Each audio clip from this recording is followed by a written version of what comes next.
Most financial mistakes don't feel like mistakes when you make them. They feel totally normal because everyone around you is making the same ones. But some decisions you make in your 20s and 30s will follow you for decades. The good news, they're completely avoidable once you know what to watch for. Here are the biggest money mistakes Canadians make in their 20s and 30s, and exactly how to sidestep every single one. This is the most expensive mistake on the list, and it's the most common. The logic sounds reasonable. I'll start investing once I have more money, once my student loans are paid off, once I get a raise, once things settle down. The problem is that compounding doesn't wait for you to feel ready. Here's what the math looks like. Someone who invests $300 a month starting at age 25, earning an average 8% annual return, will have roughly $1 million by age 65. Someone who waits until 35 to start the same $300 monthly investment ends up with about $440,000. Same contributions, same return, but starting 10 years later costs them over $500,000. You don't need a lot of money to start. You need to start. Even $50 or $100 a month into a TFSA invested in XEQT is genuinely meaningful. The habit matters more than the amount in the beginning. You get a $5,000 raise. Within a few months, your spending has gone up by $5,000, and you feel exactly as financially stretched as before. That's lifestyle inflation, and it's one of the biggest silent wealth killers in personal finance.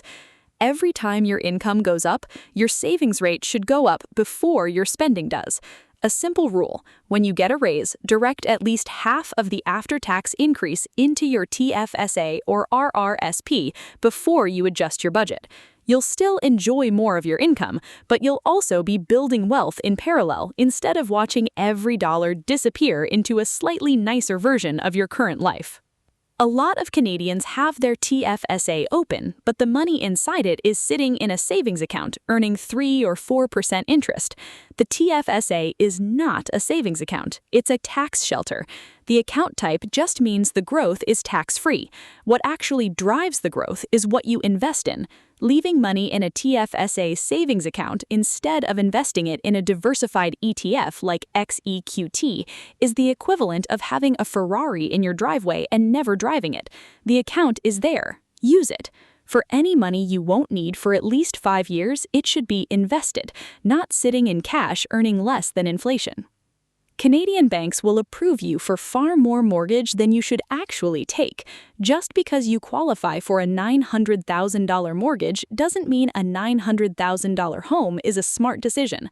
A useful rule of thumb: your total housing costs, mortgage, property tax, maintenance, shouldn't exceed 30 to 35% of your gross income.